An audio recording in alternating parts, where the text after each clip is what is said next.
Hi, everybody. Hi. I can see you now, but now I can't, so hello. Hi, I'm Melissa, and I'm the Curator of Museum Education here at PAAN. Welcome to the Fredi, Schiff, Levin Lecture Series, which is graciously sponsored by the Levin family. Now in its 22nd season, the lecture series honors Fredi, Schiff, Levin's legacy as a member of the Provincetown arts community by inviting artists, curators, authors, and scholars to speak at PAAN. We are grateful to the Levin family for their continued support of this annual program. Thank you for joining us. Tonight we are excited to welcome the curators of the Hartley Hopper exhibition, PAAN CEO Chris McCarthy and Dan Mills. Welcome.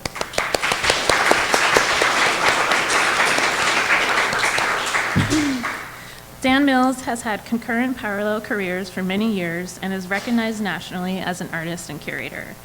Each has been enhanced by the other. His curatorial perspective is shaped by the insights of a practicing artist, and his artistic practice has been enriched by the rigors of curating.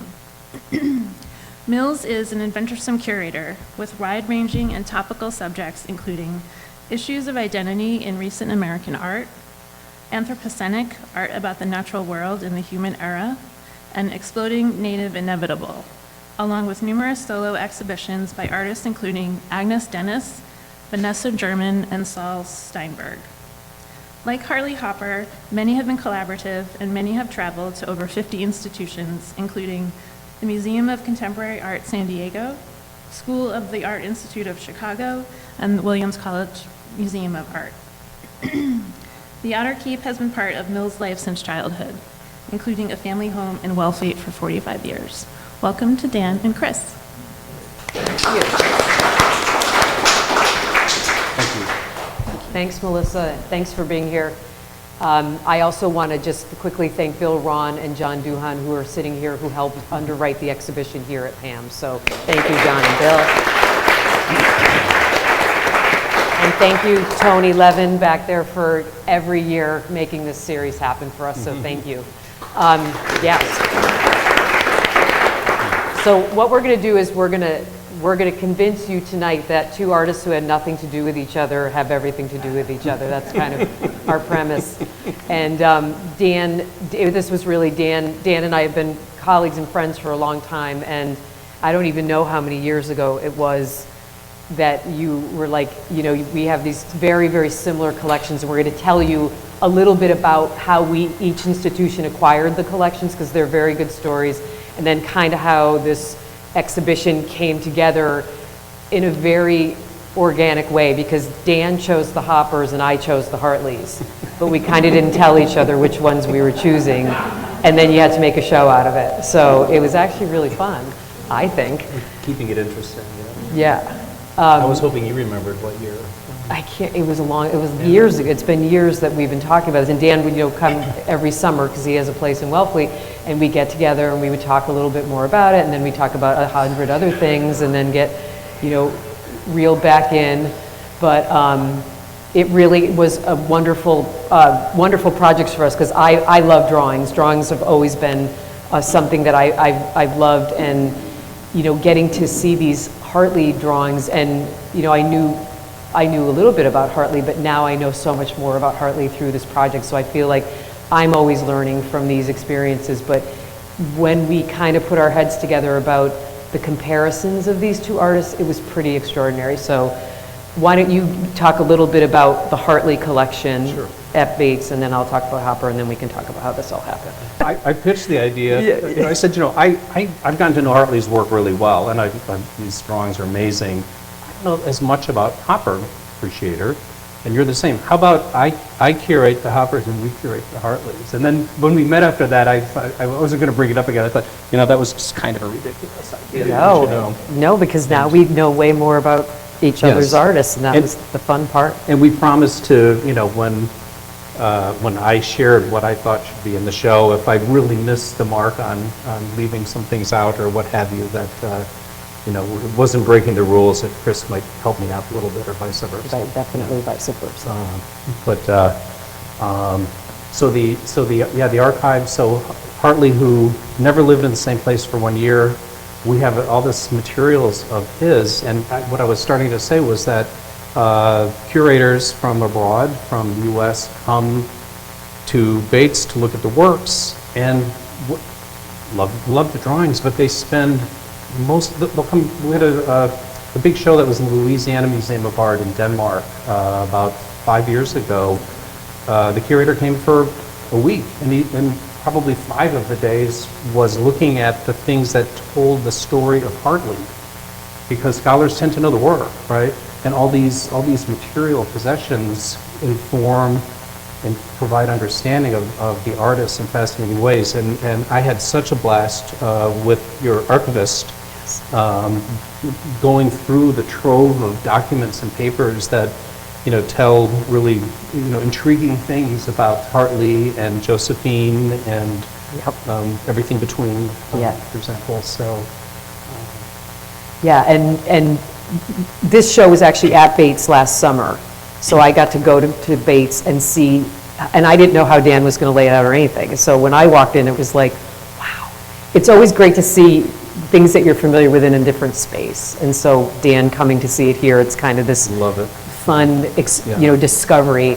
And when I came here to PAAN 124 years ago, no, 24 years ago, 25, right? there was one hopper in the collection, and it was a California landscape by Josephine Hopper. Can you imagine how excited everyone was about that? It hung over the copy machine, and but it was in oil. And I was like, oh, okay, Hopper is, so iconic on Cape Cod, and this museum has one by his wife. Okay, so then fast forward to our centennial in 2014, and we were gifted 2 drawings by Edward Hopper, a male nude and a female nude. Exciting, but not that exciting still. And people were just like, where are your hoppers? Where are your hoppers? Where are your hoppers? And I'm like, not here. So then fast forward to 2016, the Schiff family, who owned all of the drawings that we have, approached us and said, here's the thing, and this is honestly true, the 2 brothers, Anton and Larry Schiffenhaus, between the 2 of them, I believe they have 13 or 14 children, so many grandchildren, and so many great-grandchildren. And Anton said that the way that they would keep track of them is like, the firstborn grandson was 1, his son was 1A, then there was 1A. So he had like a formula to keep them all straight. And he said, I can't even keep my family straight. How would I divide up this collection? And we don't want to divide the collection. We want to keep it together, and we want it to stay on the Cape. So we actually purchased this collection for the best sale ever. It was a super sale. 2 donors stepped up, and we purchased this collection for PAAN, and it was 96 drawings by Edward Hopper and 69 works by Josephine Hopper, plus the diaries, the letters. So our collection is about 600 objects as well. So we went from having 3 Hoppers to now the 2nd largest collection of Hopper in the world, to the Whitney. Now that is something. Then people were really excited. Oh, and then they're like, why are they not out all the time? So that was an impetus to digitize the entire collection, in which we have done, and it's on our website, and you can actually read the diaries. And so this collection, what's special about this collection is that this is a very personal collection. So the diaries are not, well, Edward Hopper painted Nighthawks today. It's more like Eddie went to New York for 5 days, or 2 nights, and he packed 5 pair of undershorts. Okay, so this is what this collection is about, and it's very, very personal, and it talks very much to their dysfunctional marriage. And it's interesting because the Hoppers first came to, they had Hopper been in Maine, they had been in Gloucester, and it was actually Joe Hopper who inherited some money from her aunt, which purchased the property in Truro, and they built the house in the 30s. It was her house, he designed it. We actually have a model that he designed, but she paid for it. And that house was as far removed as possible, per him, I'm sure.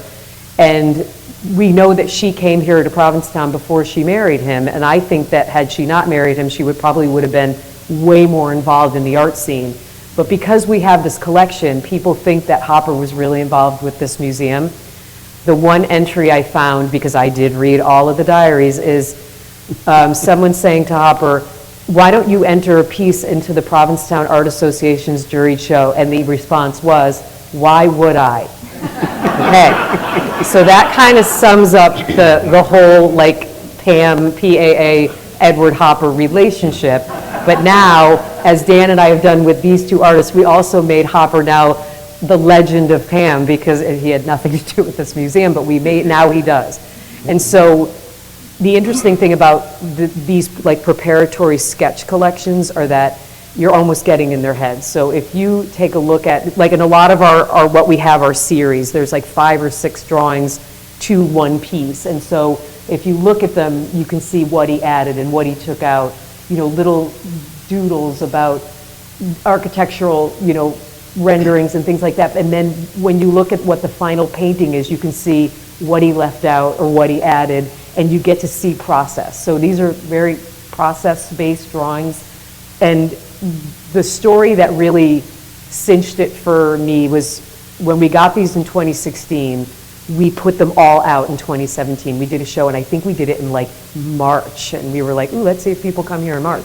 Well, they sure did, and we had every single Hopper out in this gallery. And these 2 curators from the Virginia Museum of Fine Arts called me, I guess this was in 2018, it was 2017.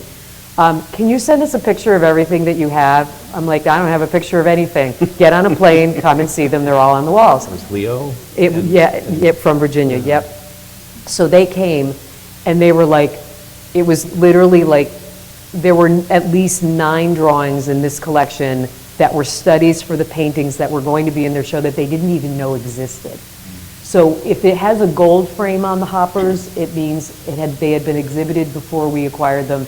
If they have a blonde wooden frame, that means they had never been seen before, and the majority of them had never been seen before.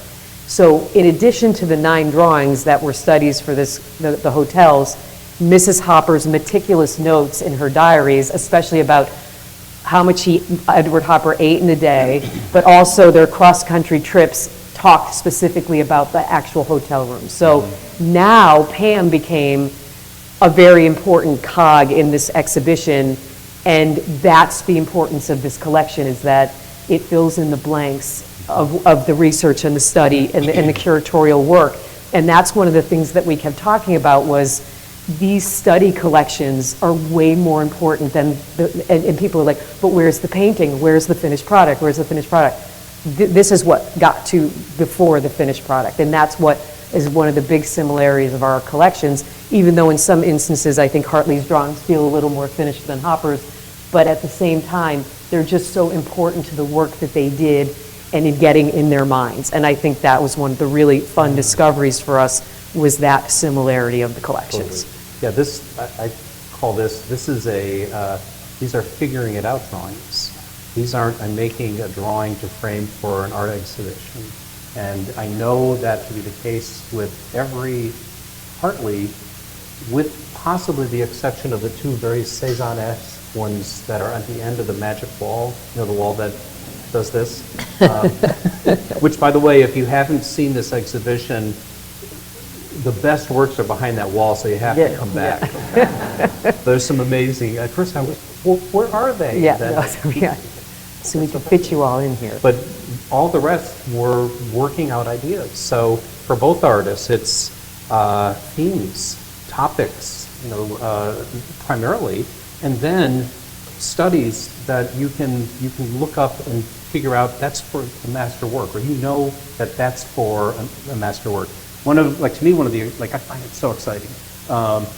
The simplest in terms of how many marks there are on a paper is Nighthawks. There's about a half dozen lines, and if you know that painting, you know that that's what it is, and it's amazing. And then think about that, what that means for you, right? I mean, it's sort of a great illustration of what art is and does in terms of communicating, right? Because if you know Hopper's work and you know that painting, and you can walk into a show and see a half dozen lines on a piece of paper, and you know what it's for, that's pretty cool for you, right? I mean, that's just, it's so exciting. Yeah. So many of these works, that's the case.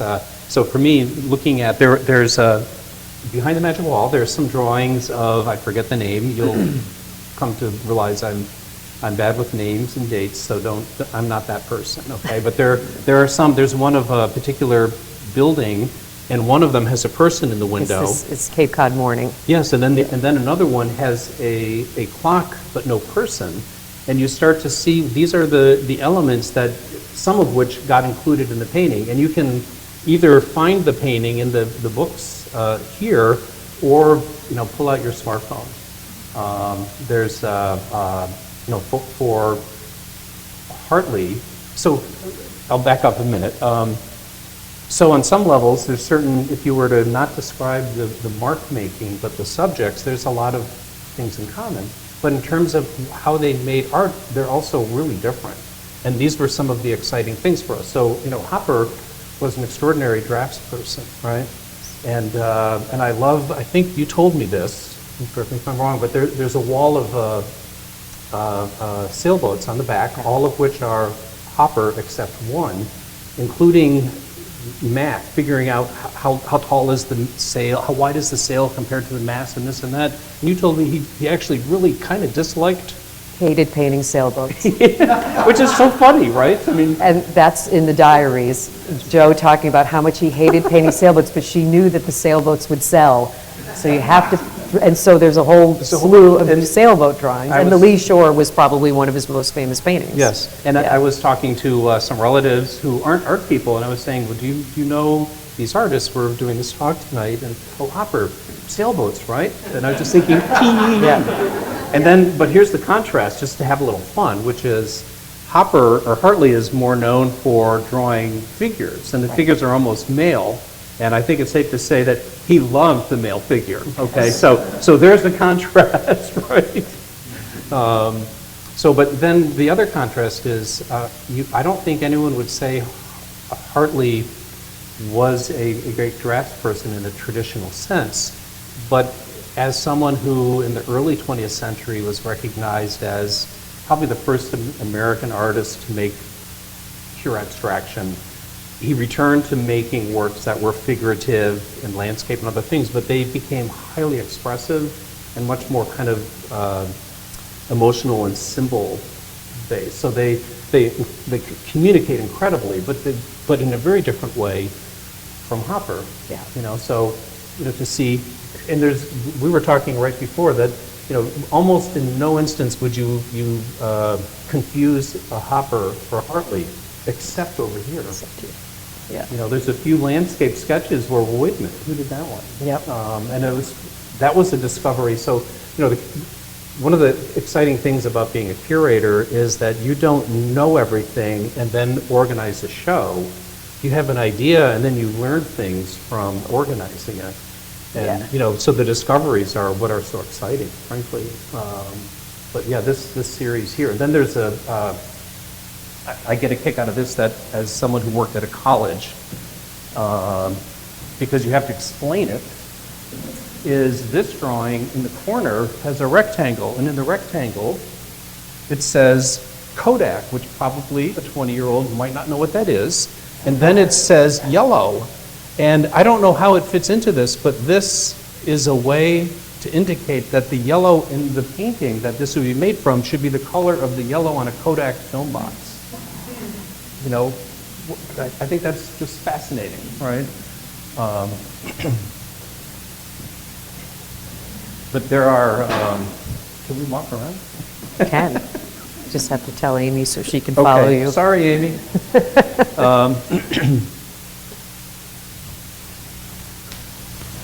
Mount Katahdin. There is one of the wonderful drawings. I can't remember how many. He did more than a handful and less than two, and we own 4 or 5 of them, or they own. I no longer work at Bates. I hung up my hat.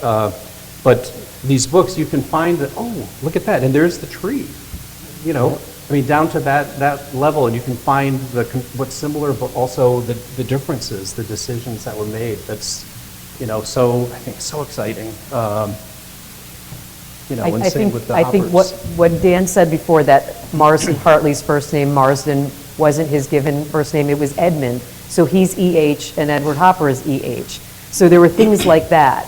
Like both EHs, both of them were actually very tall. Mm-hmm. Like I think Hopper was 6'5" or something like that. Physically, they actually kind of looked alike, which was, like when I saw the photographs at Bates, I was like, they kind of look like each other. So there were those type of weird coincidences as well. And then the whole thing about the figure behind the magic wall, there's actually a nude female that Hopper drew that is so anatomically correct, it's like ridiculous. But then behind me, you have the cartoons, these two cartoons in particular. Those were Hopper's way of kind of getting back at Josephine, because again, the whole thing about eating food.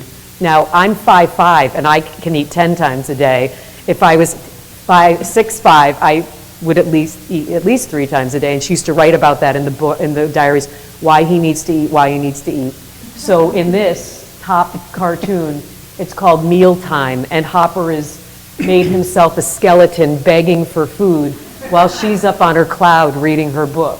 And the same thing with the one below, he's got an apron on and she's with the candelabra and a dove and he's begging for sex. So it's called the Sacrament of Sex.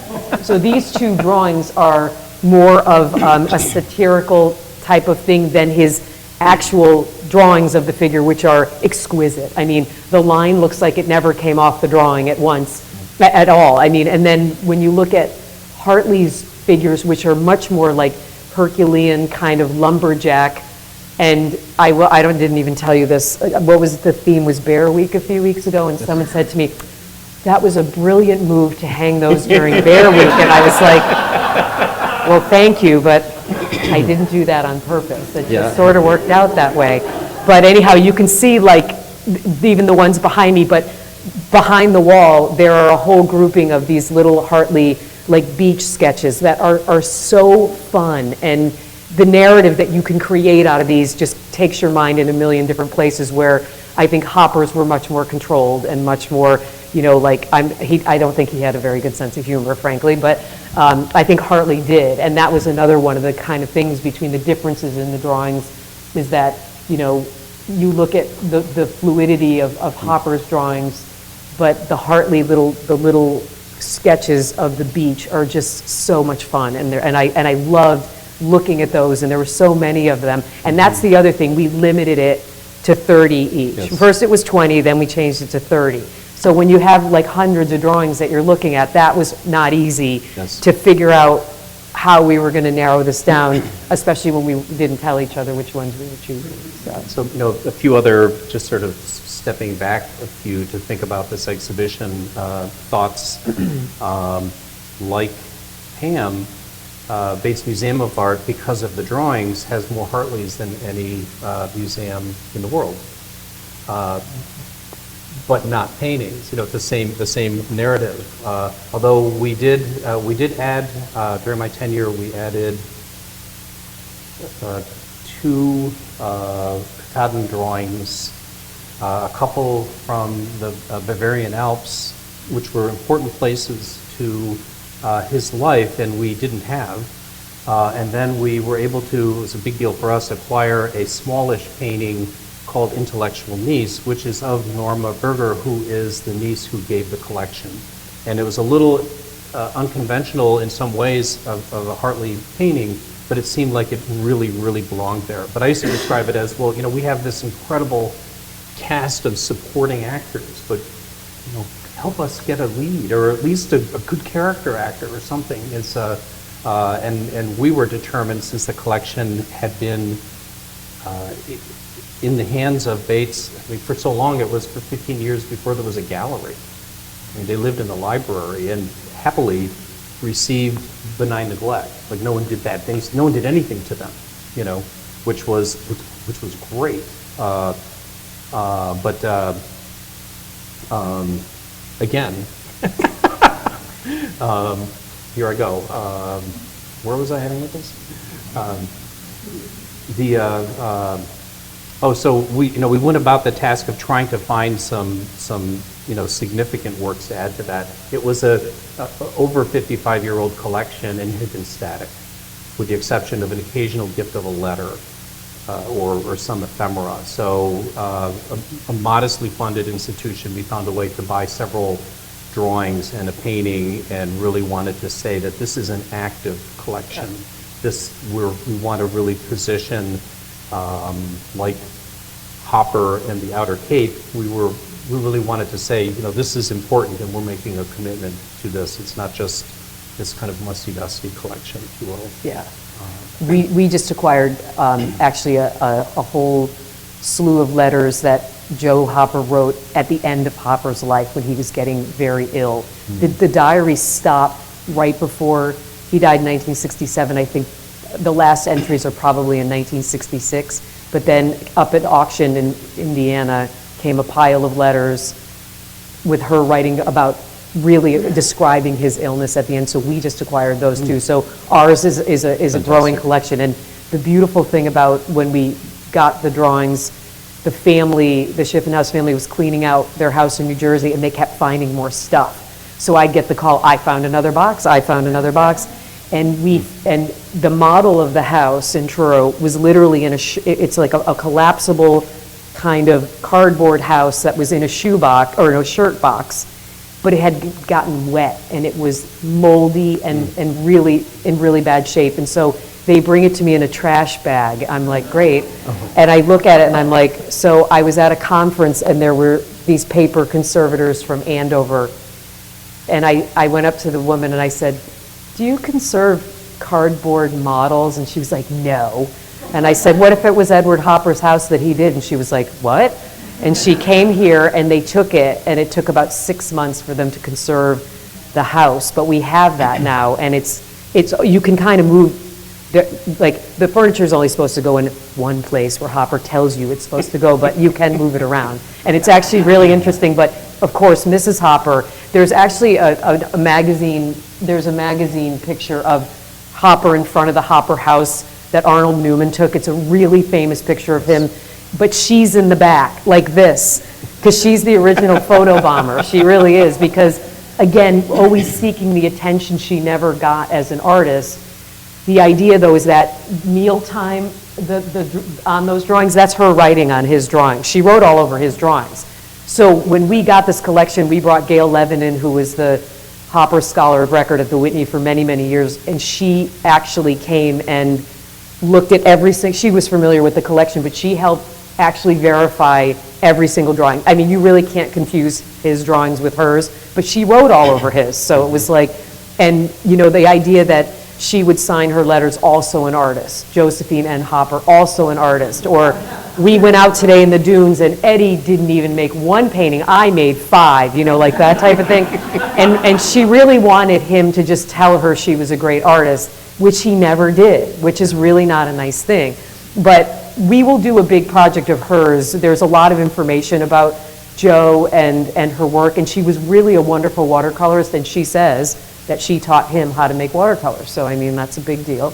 I don't know how true it is, but I'm sure she had some influence. But this personalization of our collection, and just like the niece giving the Hartley collection with all of these things, it helps you like really think about these artists as people. Hopper is noted as one of the greatest artists of all time, but he was actually a person as well, with a lot of things happening. And I think that the other two, if you read the similarities or the comparison list, is that Jo Hopper was responsible for Hopper seeing fame throughout his career. Without her, there would have been no acquisitions, no sales, no gallery representation, and no fame. Hartley, on the other hand, saw very little fame during his life because he was pretty kind of a solo gig. And one of the stories that Dan told me, which is a stark comparison, is that if you invited Hartley to come visit, he'd come and stay for what, 2 months, a year, 3 months? Perhaps, he really often... The more nomadic type of... lived at the, generosity, the generosity of others. And there's a book here on Hartley that we organized an exhibition with the Vilcek Foundation, which just closed the New Mexico Museum. And it's prolifically or profusely illustrated. And some of the pages are drawings of a house. So to give you a contrast, Hartley never had enough money to own a place. And I won't, if you bear with this, not for the numeric fact, but for the idea of it, which is, somewhere late in his life, he won something like second or third prize in an art exhibition and several $100s, and considered buying a piece of property in rural Maine. And in that book are the drawings. They're sort of axonometric drawings where you sort of have each wall, each side. He built the house, he furnished it, and he placed the paintings like you were describing. This goes there and this goes there. But when he was done, he was nearing the end of his life, and he just decided that he didn't actually have to see it through. And so he never actually had his own house. Never lived in the same place for a year. Died in 43 as a closeted gay man in a world where you kind of needed to hide this. And there's very little known about him and his relationships, because he was both, I think, a private person to begin with and secretive anyway. And he lived with a lot of loss in his life. So there's a lot of sort of emotion. When you look at his figures, they just seem to scream of emotion, even if it's not necessarily a sad image, the way he renders. I'm going to stand up now, and there's a drawing here. These last few, he was spiritual but not religious, is how it's been described. This crazy, amazing drawings. This is called the preliminary drawing for Christ held by half-naked men. And there are several of these. We think Bates owns 2 or 3 of them. This is one where, and you can just use your phone, look up and you will see whether it's at the Met or at LA County or at the Hirshhorn, but the paintings, which both look exactly like this in terms of composition and incredibly different based on the coloration. And this late work is Courage, Power, Pity, Study for 3 Friends. And you should come look at it. I mean, they just sort of scream emotion, and they're very much figurative, but they're not about anatomical correctness per se. Right. And the men, there's what is the name? I was trying to look it up when I was. My phone seemed to have lost I very cleverly made some links so I could do this, and it lost. Oh wait, here it is. It just got small. Okay. Flaming American Swim Champ is one of the 3 that you were describing, for Bear Week, where he just makes his massively huge. And boxers, fishermen, were very, very much, an interest of his. So Hartley traveled and profusely. He spent, in a way, cumulatively, he spent, years in France, years in different places, but never a year in the same specific place. He moved around, and it seemed that he wanted to get away from Maine, and he felt he was kind of a self-taught intellectual, well-read, published poet, but he also couldn't get away from Maine because his paintings of Europe look like Maine also, right? I mean, so in Europe, he was this kind of eccentric American who didn't fit in, and when he came back, he was an American artist that didn't fit in, right? And he very early on included in his still lifes and other things, objects from other cultures and things that artists weren't really doing. He was both the Stieglitz gallery early on showed his work, but I don't think he was the easiest person to contend with, and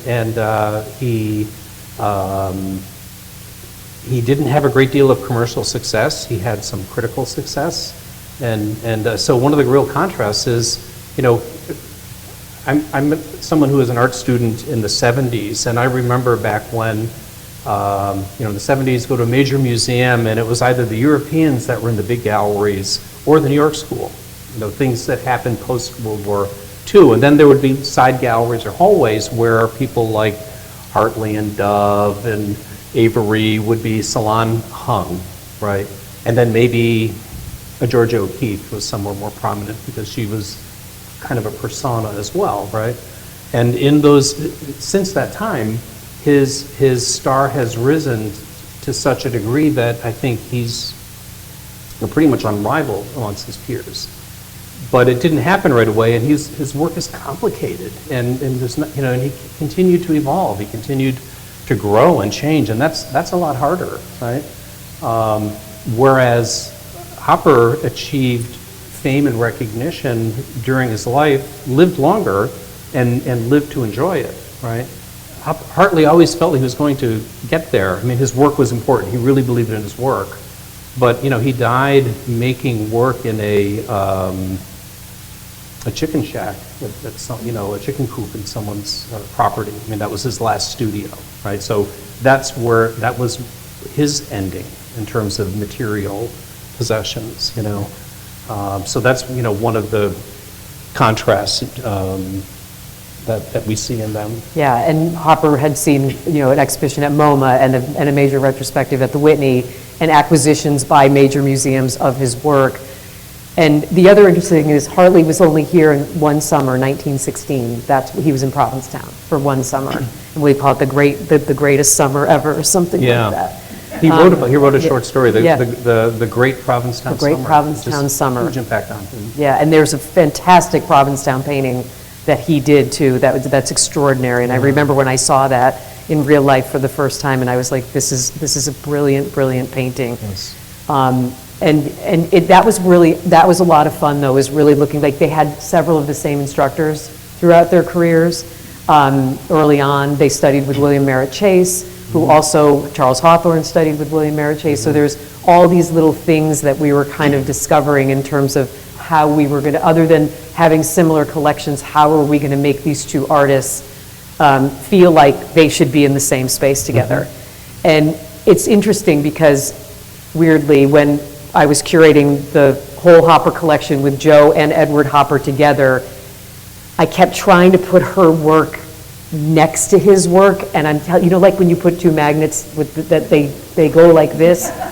Honest to God, so the magic wall was out, and so literally Hopper's work was on the perimeter and her work was on the interior, and it was like they could be in the same room together, but they couldn't be next to each other. And I kept, and literally I kept moving things around, and I'm like, nope, this just doesn't work.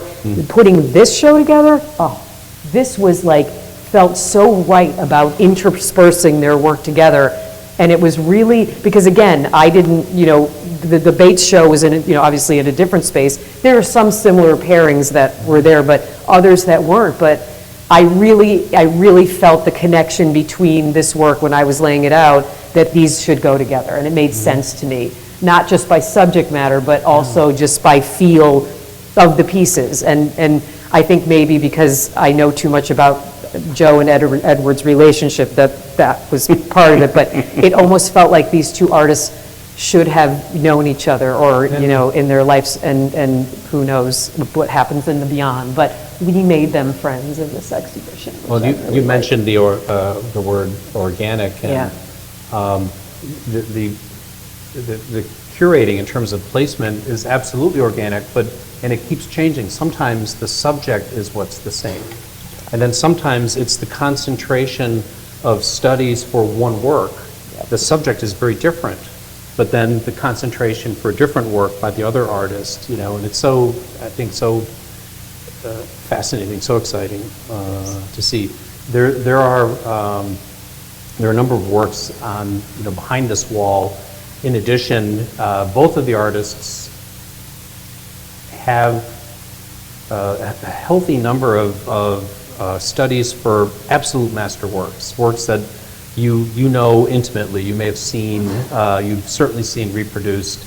We totally invite you to, even if it means staring at your phone, if you don't bring a catalog over or something, but finding the work and looking at the drawings. When I was at Bates, one of the, I guess probably the first exhibition where we lent to was when the Met had Met Breuer, when they took over the Whitney and did Marsden Hartley's Maine, and it was just so exciting to see a master work of his, and then 10 drawings next to it, 7 of which were ours, salon style. Then you could really figure out the process and things. And things like, let's see, there's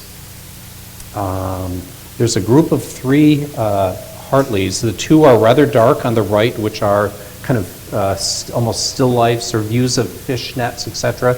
To the left of it is lobster fisherman. The painting, which you can look up, it's in the Met collection. Of course, is wildly different, very colorful, and very much about painting. But the way the hat is turned and the head is the same in many of them. I mean, these aren't sketches like I have a gist of an idea and I'm going to draw it out. It's really, and then the same with Hopper, really figuring out composition ideas, and some of them really stuck. And you know, as a curator, and I'd like to think any viewers who are interested, it's just it's so exciting to see.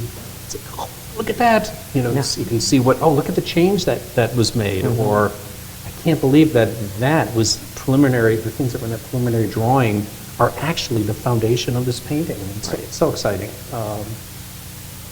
Well, I think we should open it up for questions. Look at that, just like that. But we're going to give you a microphone so that you can say your question. So that Hello? but this is for the people who are live streaming. Yeah. Could you talk about Hartley's relationship with his niece? Yeah. So it seems that. So this painting we have, Intellectual Niece, this is the one relative of his that he had an affinity with, who he felt had similar intellectual and cultural interests. So he seemed to be constantly leaving Maine, and this is the one person who there's correspondence between them, and very, kind of loving correspondence and communications. In contrast, there were some relatives who, in fact, I met a woman who bought the home, which had a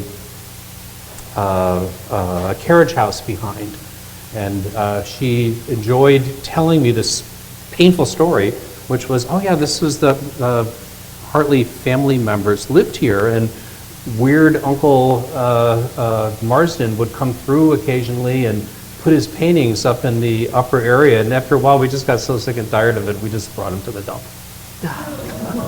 It's like, please don't tell me that again. Yeah. So, he didn't feel like he fit in, except at the same time,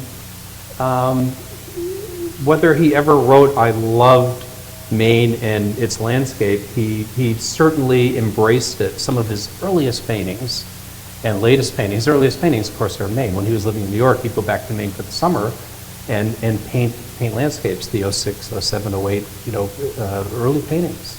And then the last years of his life, he returned and really declared that he was going to be recognized as that. So, that's getting a little off track, but I think she was the person that most connected him there on a kind of personal, emotional way.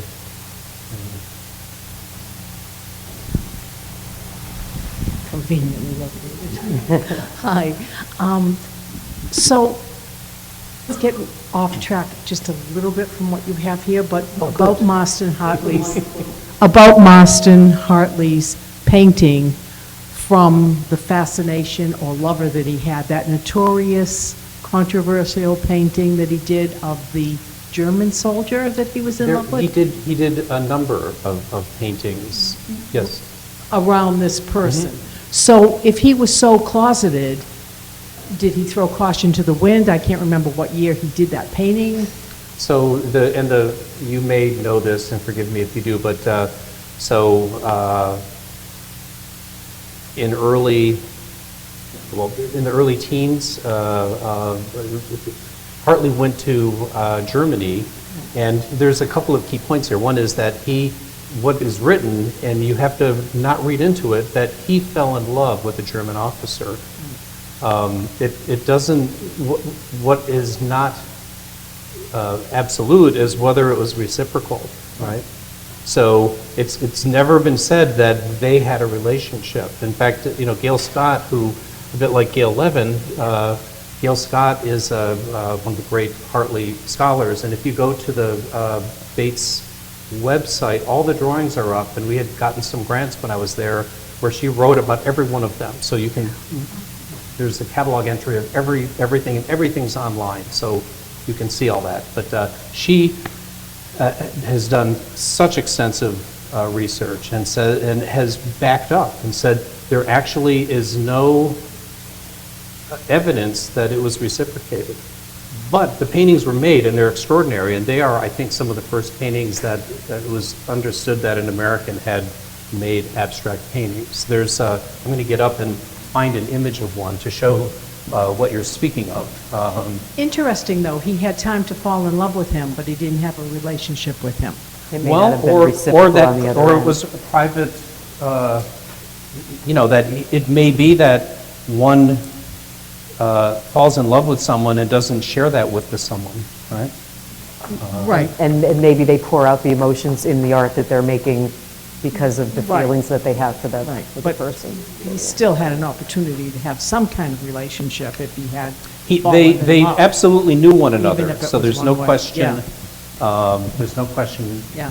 there. And so what he did is, I'm sorry I couldn't find it.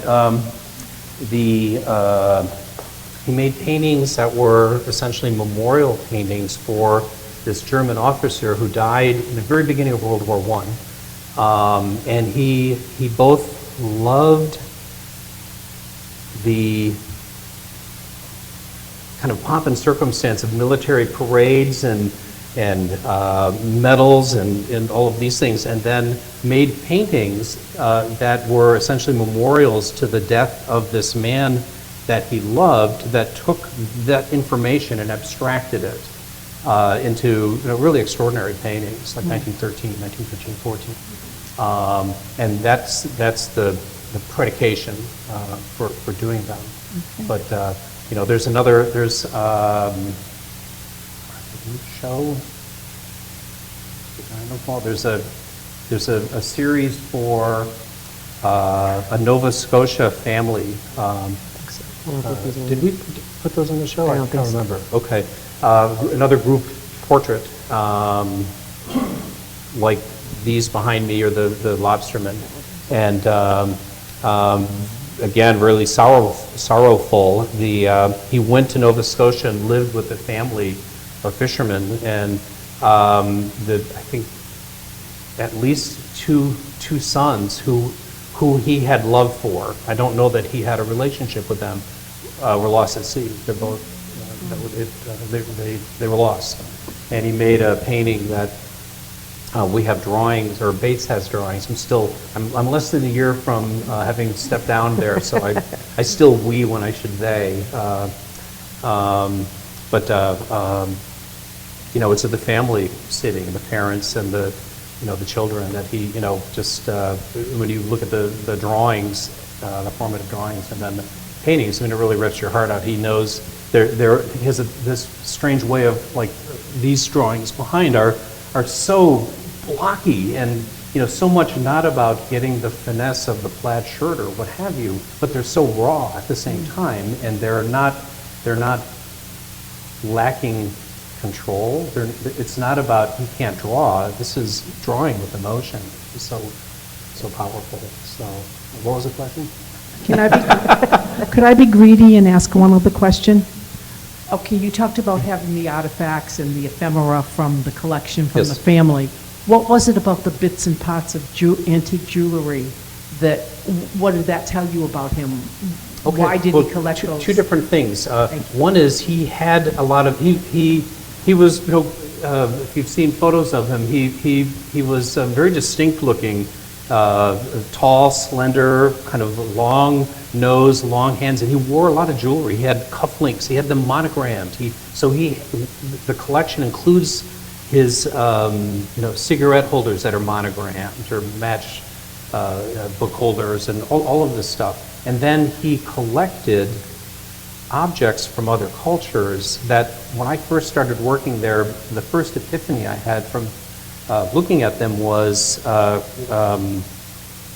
Coptic textile fragments, which have really like dark outlines and patterns and colors that I looked at his paintings, and it was like, of course. I mean, these look so much like the way he renders, and I would never have made that connection. Like, it's such a reach until you see that he owned them, right? And then you think, oh, isn't this interesting? But he also included such objects in some of his still lifes. And say it again, which is that, most of Americans in 1920 whatever or 30 whatever were not including Mexican objects and Egyptian objects and things in their still lifes, right? So it's fascinating, but it didn't help him sell his work, Bill? Thank you. About 4 years ago, maybe 5 years ago at Colby College, they had an exhibition which must have had 40 paintings, 50 paintings. I mean, it seemed like a major exhibition. Yes. And it was quite wonderful. I'm curious, you mentioned the Louisiana Museum in Denmark. You've mentioned the Met Breuer. Where have other major exhibitions of his paintings been shown? Well, the exhibition that you saw was co-organized by the Metropolitan Museum of Art in Colby, and it traveled to them. So that was the same exhibition. Okay. There was a show, I'm going to draw a blank on the German museum, but it did travel, and it traveled to LA County Museum of Art in maybe 2013. The Louisiana Museum of Art, and if you don't know of it, it's in Denmark, a bit north of Copenhagen, and it's an extraordinary museum. Just, yeah, just the collections, the grounds, everything. I met with the curator after the opening, and a couple things. We were talking about the ephemera that we have. We have all these photos, like little intimate, turn of the century, and photos were like this, or maybe like this. We gave them permission to use them, and they did stunning things with the collection in ways that surprised me in a good way. As we turned the corner, and if this is a hallway looking at the next wing where there's a group of paintings, they blew up, the portrait of him from 1904, floor to ceiling. Nice. So you just walked towards him and then went into that part of the exhibition, which was amazing. The curator informed me after the opening that he curated the largest Hartley exhibition that's ever been produced. And I said, well, why wasn't it promoted that way? I mean, it just seems so crazy. And he said, nobody really knows Hartley in Europe.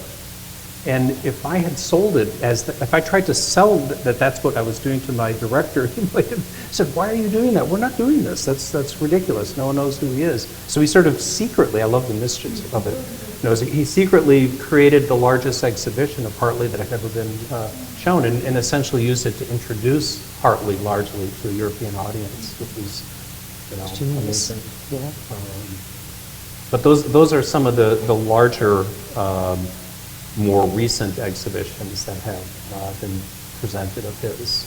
There have been some gallery exhibitions and smaller, but they're the major ones. Yeah.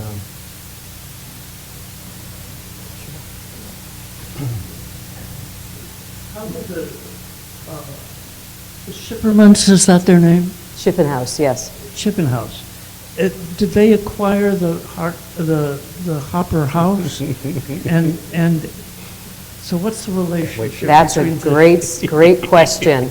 So here's the story, and I'll try not to make it too long. So Mary Schiffenhaus, who was the mother of the two, of Larry and Anton, divorced her husband in the 1930s, which was unheard of at the time. And she had friends in New Jersey. She was living in New Jersey, and she had these friends called the Stevens, who had a house in Truro on Stevens Road. And they invited her to come to Truro so she could heal from her divorce from her husband. So she came to Truro, and she met Joe Hopper, because the Stevens lived down the road from the Hoppers. And some of the if you ever wanted to have a meeting with Edward Hopper, he would meet you like at the post office and stay away from my house. If you wanted to meet with her, she'd draw you a map and send it to you and invite you to her house. So Mary Schiffenhaus and Joe Hopper became acquaintances. I wouldn't call them best girlfriends, but they were definitely acquaintances. And Mary would come back to Truro to visit the Stevens, and she would see the Hoppers. And then when the Hoppers were in New York in the winter, they would have lunch, or then they would write letters, because we have all of the letters.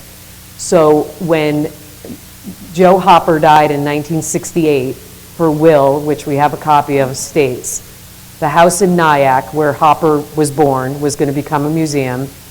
The Whitney was going to get all the artwork, and the Truro house and its contents were going to go to Mary Schiffenhaus, unbeknownst to her.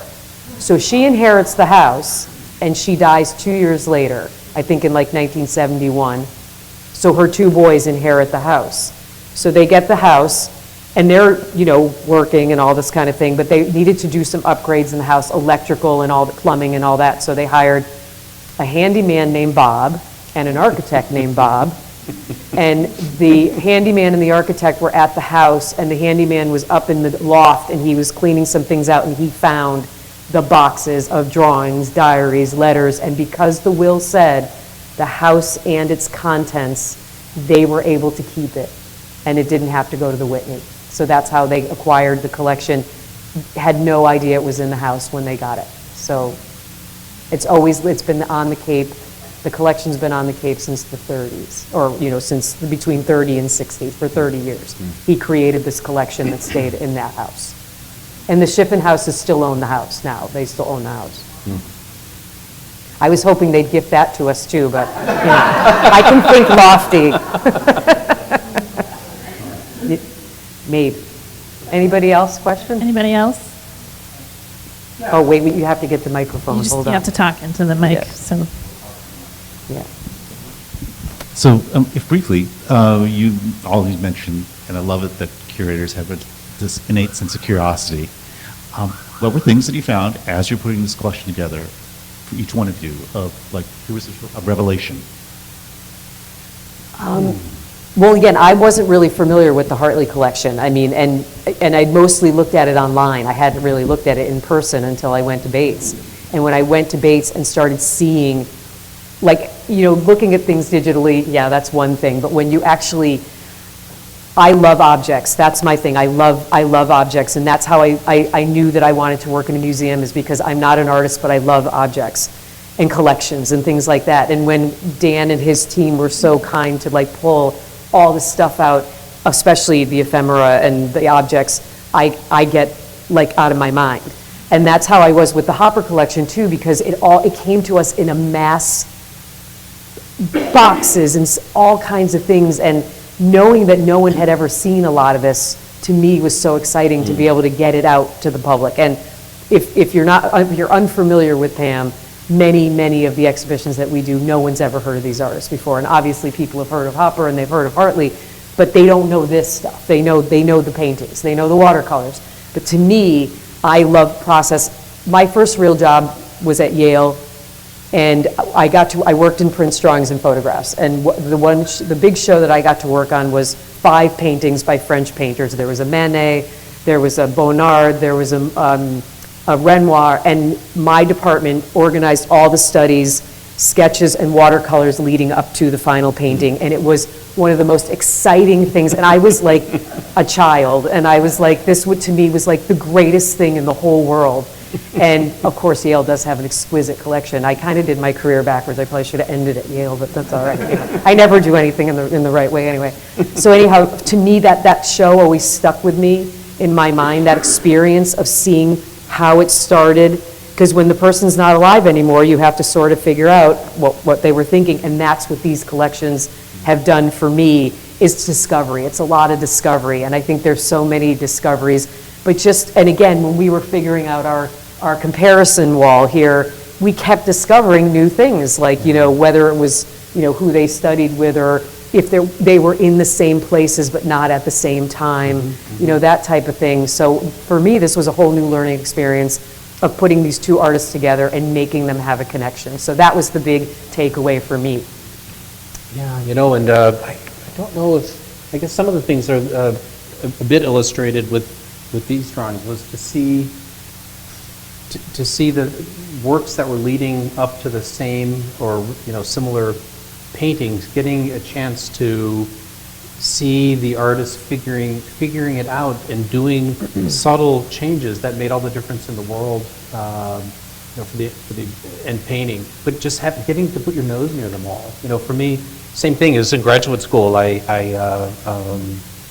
was early on tasked with going in the back and going through and organizing objects that were in the collection, and I couldn't believe how excited I was that I actually just got to put my nose near all these. Me too.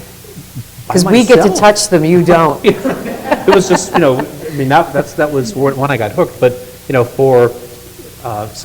so much of, not that I didn't continue to learn about Hartley, but like what you were saying, it was really the newness of looking deeply at the hoppers and Chris and her team pulling all of them out so I could look at all of them and just kind of keep moving things around and understanding relationships and all, just so exciting. And for me, I really think it's like you sort of get into the head of the artist. It's wonderful to see a master work. It's so exciting to see preliminary drawings that show different aspects of getting to that master work. That's the thing that's so exciting to me. And then to back up, another thing is we represent two small, or I did, small but mighty institutions, and there are some things that backing up have parallels, which are the role of Provincetown and Maine in the development of American modernism. I mean, these are two places that are, we could say, kind of small, remote, hard to get to, but attracted artists, great light, rustic, rugged, and maybe that off the beaten path helped. But these spaces led to an outsized importance to the development of American modernism, and that to me is so fascinating. So here, our wonderful little institutions put on the show of Hartley and Hopper, representing two of the largest collections of either of their works here in New England. Is pretty cool. It is pretty cool. That's something that's really resonant to me. Actually, seeing the Nighthawks drawing, it's like you couldn't have one fewer line and still know what it was. It's like, that's just so awesome. And then there's a, I don't know, I didn't look closely.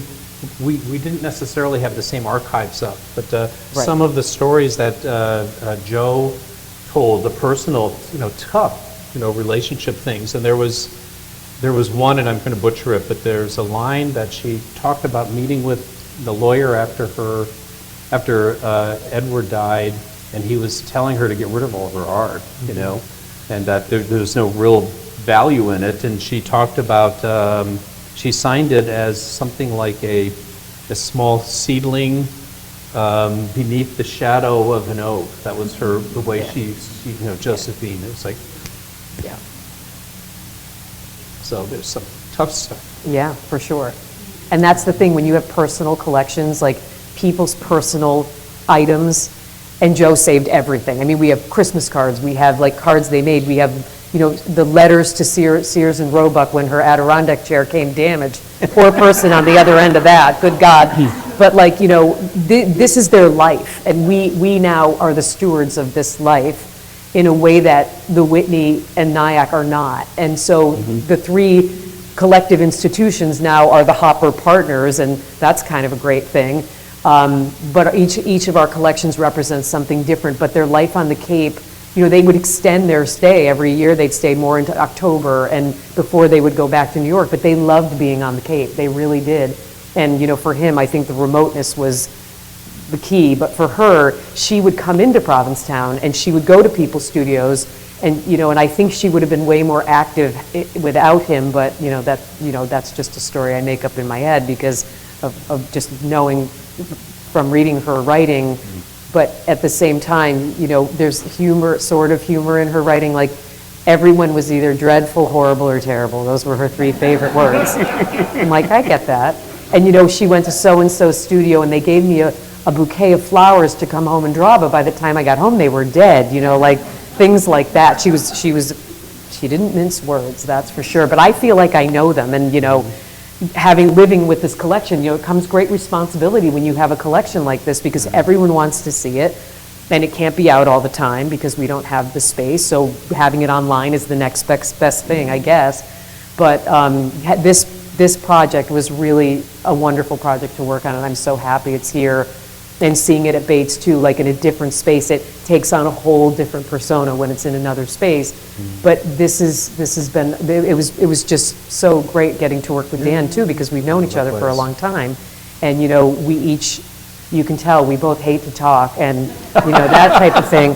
But it came together, like I said, in a really, really smooth way. And it wasn't ever like, no, you shouldn't show that, or you shouldn't show that. It was like, because when you said, let's kind of swap, I was like, yeah, I like that idea, because I was very unfamiliar with the collection, and now I feel like I learned a great deal in doing that. But when I look at them together, like I said, I feel this simpatico kind of thing between this work, and that makes me, because I love to pair things together that don't make sense, but to me this made sense, and it feels right to me. So that was really a lovely type of way, like, when I laid the show out, like I leave for an hour and then I come back and I look at it again, and if there's anything that doesn't make sense, and then you always know it's going to look better when it's on the wall than it is on the floor, and then it came together really, really well, and I'm so happy that we got to do this project together.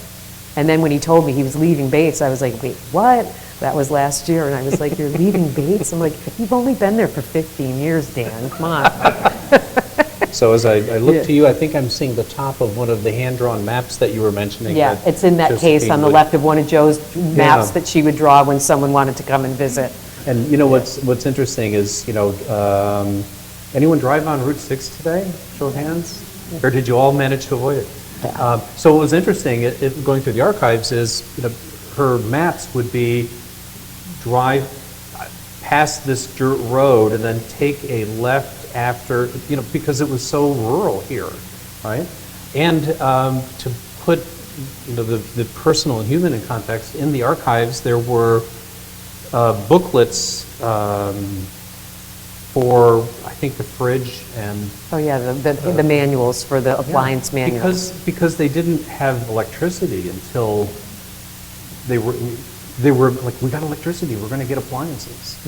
I mean, just to put into context, and the car, he always had a used car, and so there is a garage at the Hopper house for his car, and she always wanted to drive the car, and she smashed into a bush, so he didn't want her to drive the car. But then when he felt bad, because he'd let her drive, so there's so much about driving the car, and it's like, but the car, and that was like one of his prized possessions, but it was a used car.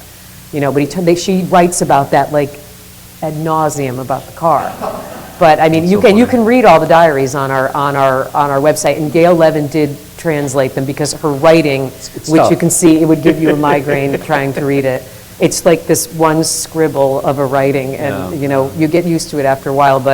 And that was the other thing. The two Gails were like these scholars, that Gail Scott and Gail Levin. So there's these little weird things that just kept kind of popping up, like, some people wouldn't make a big deal about it, but when you're compiling like comparisons and contrasts, every little thing kind of counts with it, and that was fun too.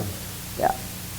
So, as someone who used to work at the Bates Museum, I invite you to go to the website and go to the Marsden Hartley Legacy Project. It's wonderful. There's, before I left, we had gotten several, for us, really huge grants that allowed something to happen that had never happened, which was deep research of these works that had been in the possession of the college since 1955, and a great deal of it is online. And then, and you can see all these images of him. You can see his rings and all that stuff. And then here, what I'd say is, I've been coming to Province. We used to camp in North Truro. coming to Provincetown since I was, and I'm really young, but, since the 60s. Remember when it was an outpost for, kind of counterculture and hippie culture and all of that, and saw that. But came to PAAN. My parents were both artists. So we, over the years, I've been here a number of times, and it's extraordinary, the transition from what was a kind of interesting place to what has happened on your watch is really impressive. This is extraordinary. Thank you. Well, if we didn't do the renovation, it would still be raining inside the building, and then we wouldn't have these collections, so you have to think a little bit. No, but yeah, thank you, though. And it's fitting because of the significance and history of art in Provincetown and Outer Cape and the collections, which have only grown. But it's really, so it's gratifying for me as, a kid who used to come here with his artist parents to. And Dan is actually quite an exceptional artist himself, too, so you could Google his website. So, thank you. Thank you.